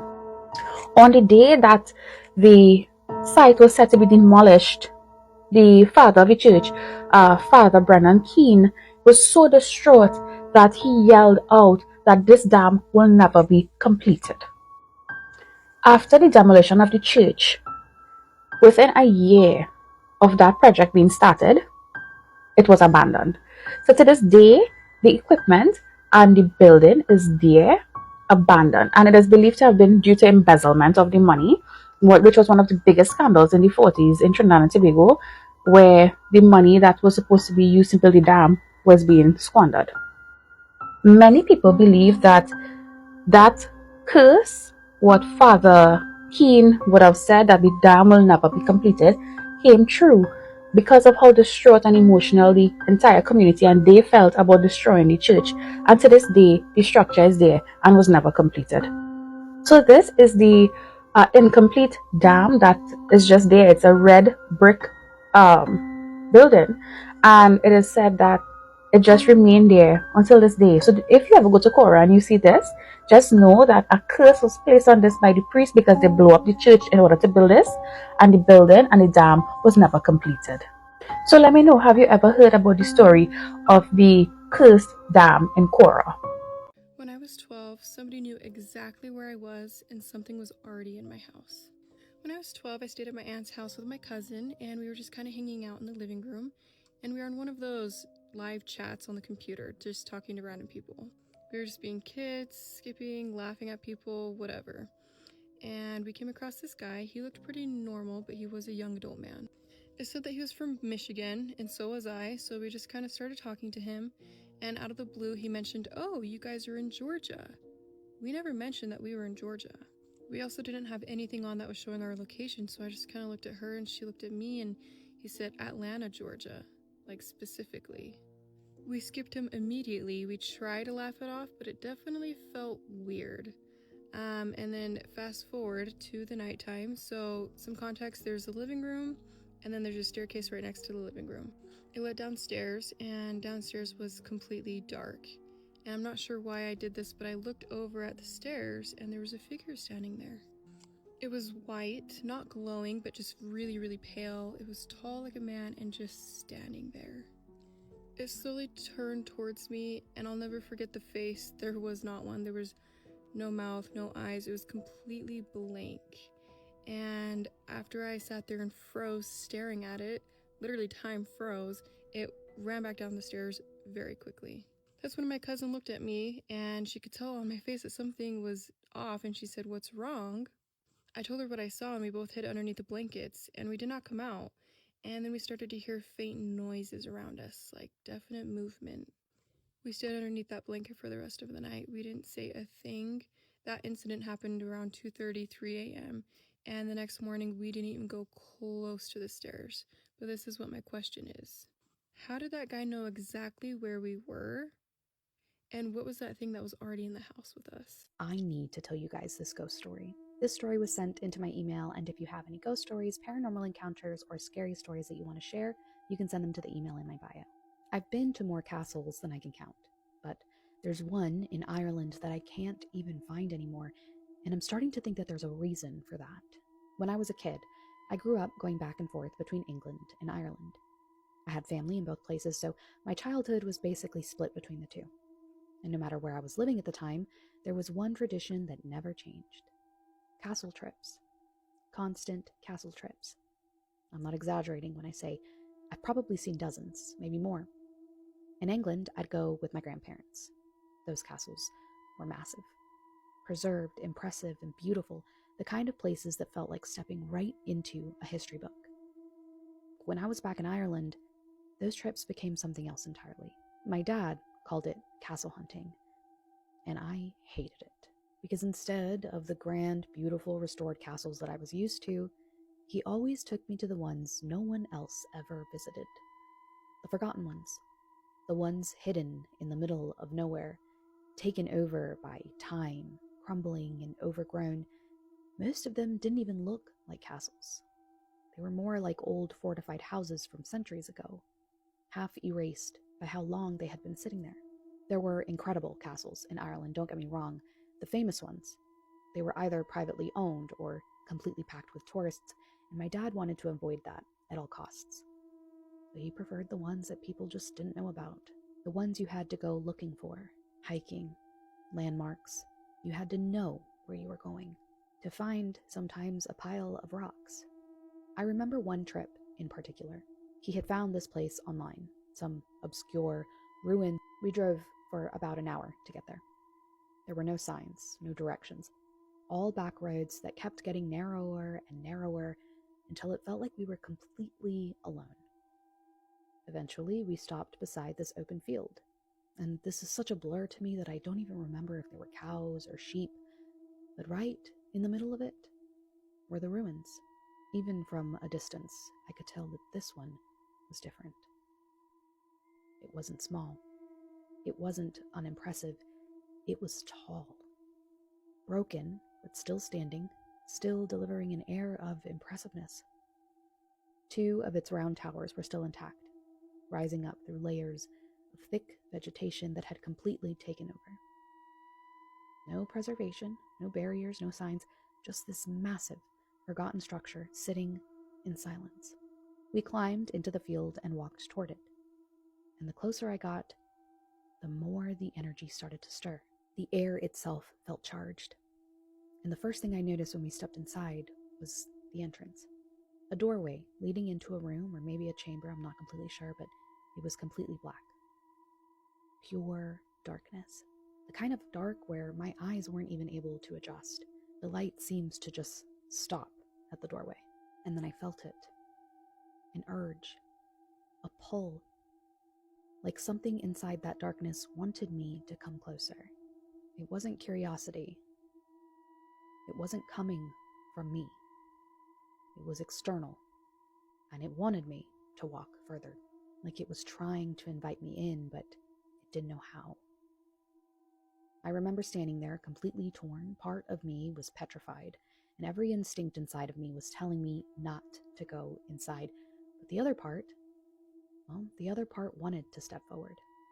It wanted to go into that darkness and disappear, and I just couldn't understand why. Eventually, I forced myself to turn away, and I told myself that it was just my imagination. I was afraid of the dark. I was overthinking it. So I moved on. We kept exploring the ruins, climbing over broken stone and pushing through overgrown sections, and then I found another entrance. This one was different. It wasn't completely dark. I could actually see inside just enough to make out that it was a tunnel. The second I saw it, that feeling came back. That pull. But it was stronger this time. The same unnatural urge to go inside. So this time, I did. I don't know why. I didn't have a flashlight or my phone. I convinced myself that it was a good idea anyway, so I stepped into the tunnel. Each step took me further from the light and the closer to the point where everything faded into black. And as I stood there, right at the edge of where the light completely ended, it felt like something just beyond the darkness was waiting for me, calling to me, not with a voice, but with something else. Something that I couldn't ignore, and for a second, I almost did it. I almost stepped forward into that darkness. But something stopped me. Fear or instinct, I don't know. Whatever it was, it hit me all at once, and I backed out. Fast. I left the tunnel and went to find my dad. I told him about it, about how weird it felt, so he went in to check it out himself, with a flashlight this time. I stayed outside, watching from the entrance. I could see his beam of light moving through the tunnel, sweeping back and forth. And then he stopped. And a few seconds later, he came back out. He didn't go any further. That alone felt weird.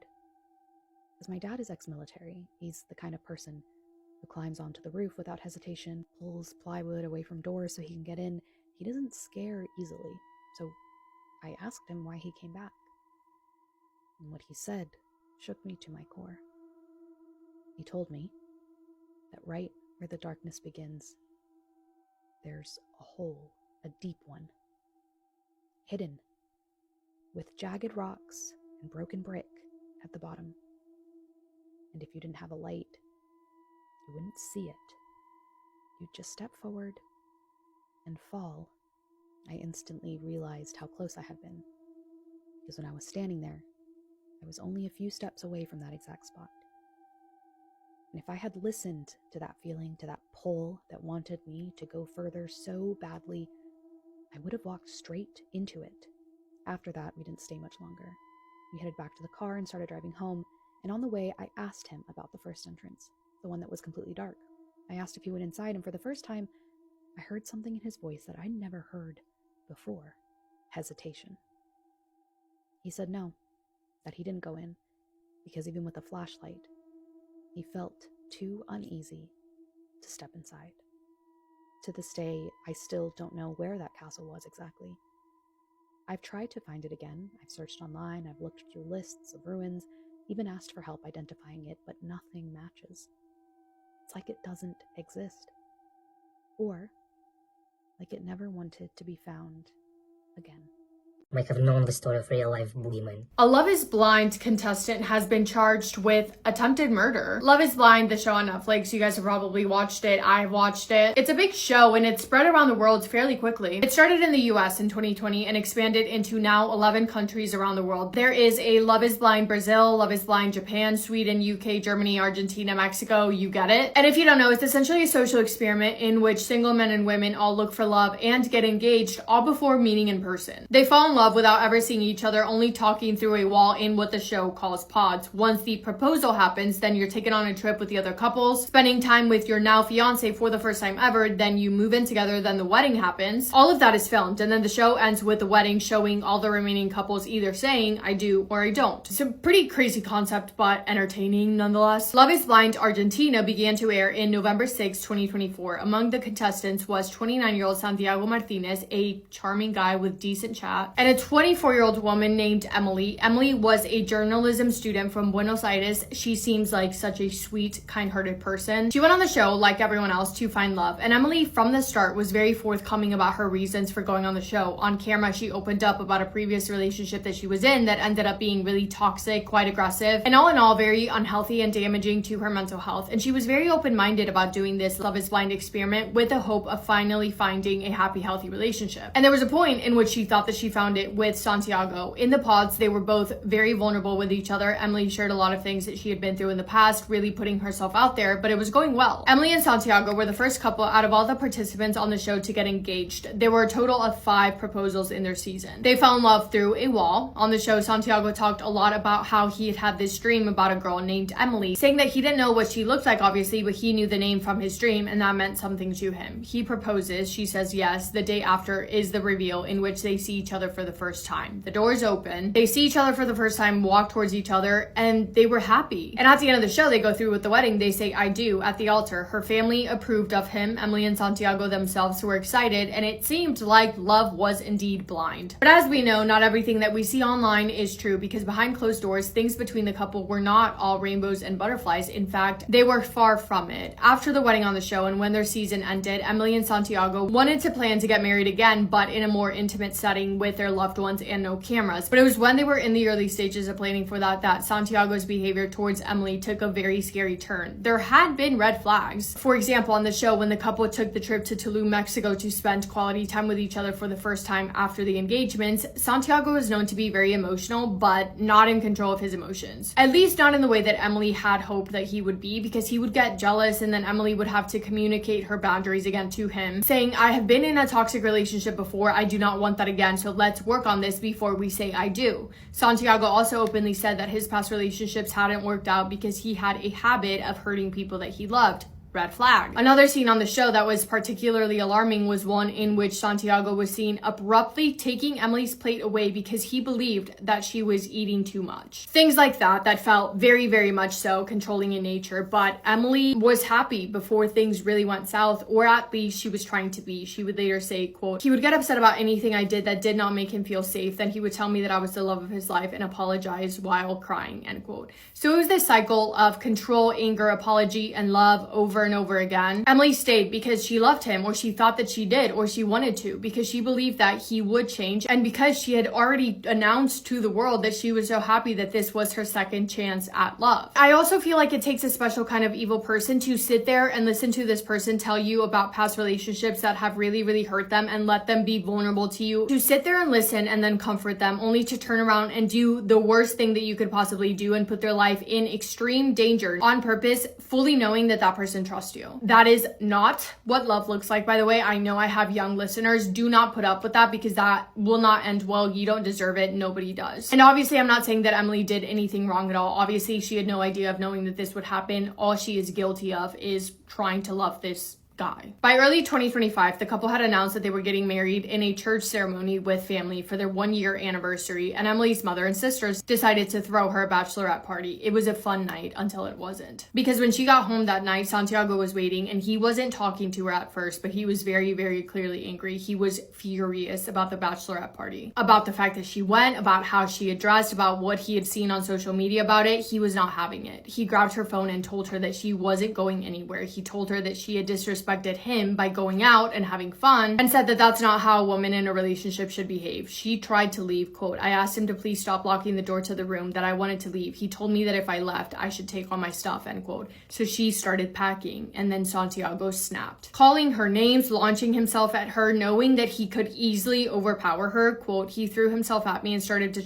and covered my mouth so I wouldn't scream. I bit his hand so he would let me go, and then he pushed my face against the bed and started hitting me on the head, end quote. He also spat on her in the middle of everything, pinning her down and bringing up that he saw videos of her having fun and dancing on TikTok, saying something to the effect of, oh, well, you weren't crying then, how about you cry now? Emily was terrified that she would not make it out of the apartment that night. She feared for her life. And in an attempt to save her life, she, I guess, pretended to be on his side. She knew that she had to calm him down so he would not keep hurting her. She tried her best to neutralize the situation and act like everything was fine. When he cooled off and started cleaning up, Emily then slipped out of the apartment and she ran. She fled to her family's house to hide out from Santiago. And as soon as she could, she filed a complaint with the public prosecutor. She reported Santiago Martinez for gender-based violence and attempted murder. A couple of days later, this was all over social media in Argentina. And because they were very much so a public couple, I imagine that she was getting a lot of people reaching out to her for interviews. She agreed to go on a morning show, and when she did, she had a black eye and she was very clearly emotional. That interview went viral across Argentina. Her mother would later tell the court that when Emily came home after leaving Santiago that night, she looked disfigured with a bruised and black swollen eye. When news of this report broke, Santiago's initial response was published. He referred to the incident as a family fight and sent Emily a message that was broadcasted publicly. Quote, obviously I'm not asking you to forget, but I can assure you that those days of fighting, shouting, insults, getting angry and changing are going to disappear. And yes, I failed you and I made mistakes like I never thought I would in my life. My childhood traumas and that shitty childhood finally surfaced, and I'm willing to work on it to fix it.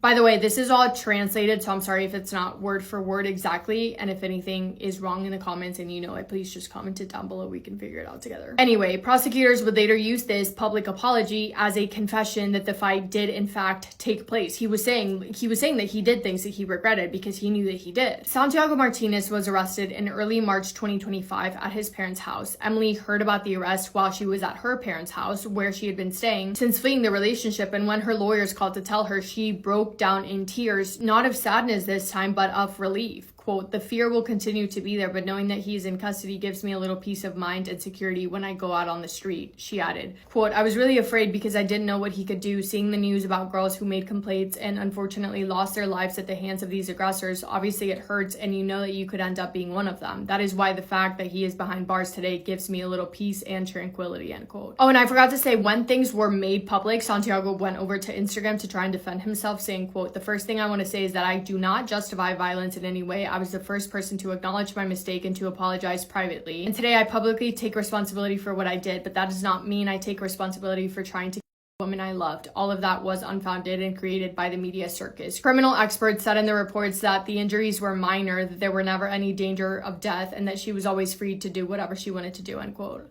I'm happy to say the court disagreed with him. His conviction was announced March 25th of 2026. Santiago Martinez was sentenced to 15 years in prison after the court found him guilty of all 3 charges. That same day, Emily spoke to the press outside of the courthouse saying, quote, I can't believe it. I feel it's over. I'm finally going to have peace. Justice has been done. I have 15 years of peace ahead. I don't know what will happen when he gets out, but I hope that the justice system continues to protect me. If he tried to when I gave him everything, I can't imagine what he might try to do to me or my family after 15 years of anger. We need reality TV shows to start doing more serious background checks into the people that they bring onto TV in an entirely different situation. Emily could not be here today. That is all I have for today. Let me know if you guys have heard about this. I have not seen this much on social media, so curious to know who has heard about this, or maybe if you watched that season, let me know your thoughts. Anyway, that's it for me today. Thank you guys for spending time with me today. I hope you guys are having the best day. If not, go do something to make it the best day. Make somebody happy, and I will see you in my next video. Massive kiss on the forehead to every single one of you. This is a story about the man who refused to die. And I mean, like, so many attempts were made and he just didn't. He just didn't. So this is the story of Michael Malloy. I think I'm pronouncing that right. Michael Malloy, I don't know. So we gotta kick it back to the Prohibition era, okay? This is when, like, alcohol was illegal, speakeasies were popping up everywhere, you know, so roughly like the 20s and 30s. If you know anything about this era, crime was running rampant through the streets. Who was Michael, right? Okay, Michael was a very normal guy. Michael was originally from Ireland and he worked odd jobs here and there, like cleaning and construction, for example, until he found himself between a rock and a hard place and ended up becoming homeless. So now Michael had no home, he has no family, and he was pretty much just drinking himself to the bottom of the barrel every single night. And if we're being quite honest, other people didn't really like view him as very refined. He's more like that guy that, you know, you see at the bar who's like the regular, you know, the ones that just never seem to fully run out of steam. But now here's where things get a little bit wicked, because there were these men who owned this speakeasy, right? And they targeted Michael for none other than a very greedy reason. They just wanted money. So the owner of the speakeasy's name was Tony Marino, I believe, and him and 5 other men were targeting Michael. So Tony and his friends were like little broke bitches, right? So they were just looking and scouting for anybody that they could potentially, like, you know, take the life insurance policy of. Basically what they were planning to do was unalive Michael in a way that seemed kind of wishy-washy, and then they were going to cash in on his life insurance policy. And they thought that this was going to be a very foolproof scheme. Like, think about it, because Michael was a homeless man with no family, no job, no nothing. Well, really, who would be looking for him? And who's going to come and say that those men are not related to him? You know what I mean? Who is going to be the middleman? The answer is nobody. And they thought that this was going to be the perfect plan. Okay, so what they first needed to do was go convince Michael to sign the life insurance policy first of all. And it was pretty easy to do so. I mean, they just walked up to him and they were like, yo, if you sign this paper, you get free drinks. And Michael was like, bro, I will take free drinks. I'll sign this paper. And so he did. He signed the paper. And the 5 men were hoping that he was just going to, you know, consume alcohol so much that he was just himself. But that didn't end up happening. He just kept drinking and drinking and drinking and drinking and actually asking for more alcohol. He was already provided with like an obscene amount of alcohol. At this point, the men were like, okay, this is not working. Let's move on to plan B, okay? So plan B, it was poisoning. At first, they started mixing antifreeze into his drinks, and Michael just drank that shit like water. Like, there was no other flavor to it, no other nothing in there. He just chug-a-lug. So then they moved on to plan C and tried to put turpentine in his drinks, and that also was the same result. Did not work. Chug-a-lug-a-lug did not phase him at all. At this point, those men are probably like, yo, who is this guy? You know, who is he? How is he not dying? Like, he's not from here. Then they stepped it up a notch with some rat poison. They put rat poison in his drinks this time. So when the poison didn't work, this was when they had to like evacuate that whole plan of poisoning and go a full different route. So what they decided to do was take his drunk body, right? They dragged him out into the woods, or into like somewhere where there was a bunch of snow, okay? So they just let him lay out in the snow and they dumped water all over him so that he would freeze overnight in the snow. And they thought, oh, this is gonna work. This is totally gonna be it. He's gonna die of hypothermia out here and this is gonna be it. We're gonna be able to cash in. No, bitch. Because the next morning they saw this motherfucker walking around town like nothing ever happened. He's just going for a stroll. Since that didn't work and they really wanted and / needed this man to be, they ended up going a different route, okay? So they made this thing that was like fried oysters, but they were spoiled rotten fried oysters, right? So they soaked those oysters in wood alcohol and then made a sandwich. But no, not just a ham sandwich, okay? Not just an oyster and wood soaked alcohol sandwich. Buddy, they put metal shards in this fucking sandwich. But once again, Michael ate this concoction with no reaction. So then a couple months go by and these guys are brainstorming, like, how the fuck are we gonna pull this off? How are we gonna do this? So then they decide to do brute force, because what else are they gonna do? They end up putting a hose directly into his mouth and pump his lungs full of toxic gas. And that is what finally ended his life. It's a really sad story, but also a really insane story. Like, how can somebody just be so immune to all of these ways of death? That's totally insane. And also, why are men so horrible? Ugh.